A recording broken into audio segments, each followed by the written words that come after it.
Now, the literary method of postmodernists is called deconstructionism. According to deconstructionism, no one interpretation of a text, such as a religious text, i.e. the Quran, should be privileged over other readings. They love this word privilege. Social sciences aside, even the hard sciences like physics, biology, they're feeling the pressure of postmodernist thinkers.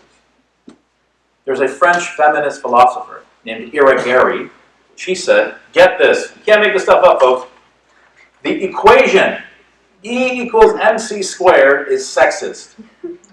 I'm going to let that marinate for a minute.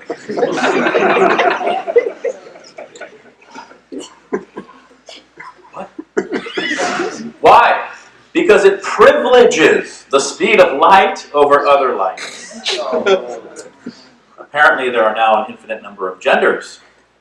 Aql and naql, reason and scripture, say there are two genders, XY, XX, dhakar, untha. We are told by postmodernists, social scientists, we're told by Zuckerberg, we're told by gender theorists at the university. Gender theory, interesting. We're told by gender theorists at the university that people who maintain this rigid binary are bigots. You're just not woke. Get woke. According to deconstructionism, there are no right and wrong readings of any text. There are no true and false readings. The idea of a meta-narrative. A meta-narrative is to say is a standard interpretation of a text that shape religious orthodoxy. These are summarily rejected by postmodernists. All readings are valid and equally important, they say. What is demanded, what is only demanded, according to another infamous postmodernist American professor named Stanley Fish, is to be, quote, interesting. Just be interesting. Not to be right or correct, because right, correct, normative, orthodox, these do not exist, according to them. Just be interesting. As long as it's entertaining, as long as it feels great.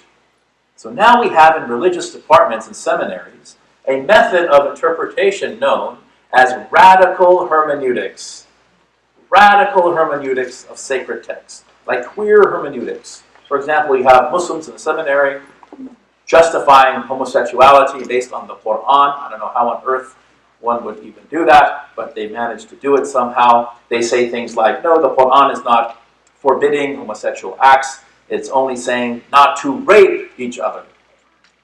Which is interesting because in the Quranic narrative, Lut alayhi salam, he says to the men that are coming to seduce the other men, he says to them, take my daughters instead. And Ibn Kathir, Imam at-Tabari, they say the meaning of that is marry the women of my ummah instead of having relations with the men. That's the meaning of that.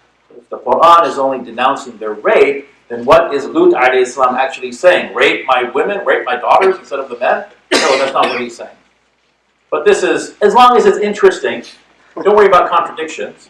You can put it out there and get your master's degree and get a professorship, and you can travel around the country, and you can engage in this nonsensical academic speak, but nobody understands except a few of your colleagues, and you can go back in the back room and drink and laugh about it later. Queer hermeneutics, transgender hermeneutics, third wave feminist hermeneutics, neo-Marxist hermeneutics. It is So the quest for truth, or the intended authorial meanings of a text, are abandoned, rather sacrificed upon the altar of self-interest and feelings. So things like grammar, logic, rhetoric, syntax, definitions, consistency, context, who cares? Scripture now bends to accommodate us, not us to accommodate it. Rather than interrogating our own positions in light of Scripture, we interrogate Scripture in light of our own positions. In short, Scripture can now mean whatever we want it to mean. The Prophet ﷺ, he said, there will come a time upon the people, لا يبقى من الإسلام إلا اسمه, that nothing will remain of Islam except its name. It's just a nomen, a name without a reality, no essence, no normative definition, totally subjective. This hadith indicates that there is indeed an orthodox normative definition of Islam. It's not defined by our feelings, it's defined by Allah and His Messenger. وَلَا يَبْقَى مِنَ الْقُرْآنِ إِلَّا رَسْمُهُ. Nothing will remain of the Quran except its script. It's just words on a page, deprived of their true meanings. A couple of hadith of our Master Muhammad sallallahu alayhi wa sallam. يكون في آخر الزمان دجالون كذابون يأتونكم من الأحاديث بما لم تسمعوا أنتم ولا آباؤكم. At the end of time, there are going to be flagrant, habitual liars, imposters, who will make statements that neither you nor your ancestors or forefathers have ever heard. In other words, according to the ulama, they will say things that are absolutely irreconcilable with our faith tradition that no Muslim has ever heard, yet they will justify themselves religiously. This is already rampant in biblical studies.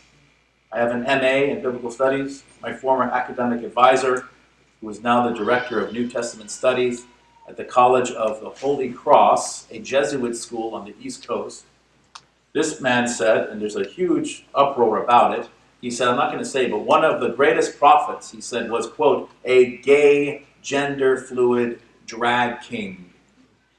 This is postmodern, radical hermeneutics at its worst. La yudillunakum. Beware of them.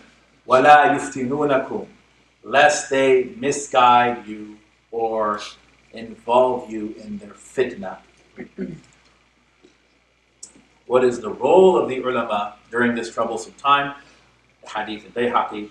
يحمل هذا العلم من كل خلف عدوله ينفون عنه تحريف الغالين وانتحال المبتلين وتأويل الجاهلين أو كما قال عليه الصلاة والسلام. This sacred knowledge will be borne by reliable authorities of each successive generation. They will remove from it the alterations of those guilty of exaggeration, the plagiarism of the corrupt, and the interpretations of the ignorant.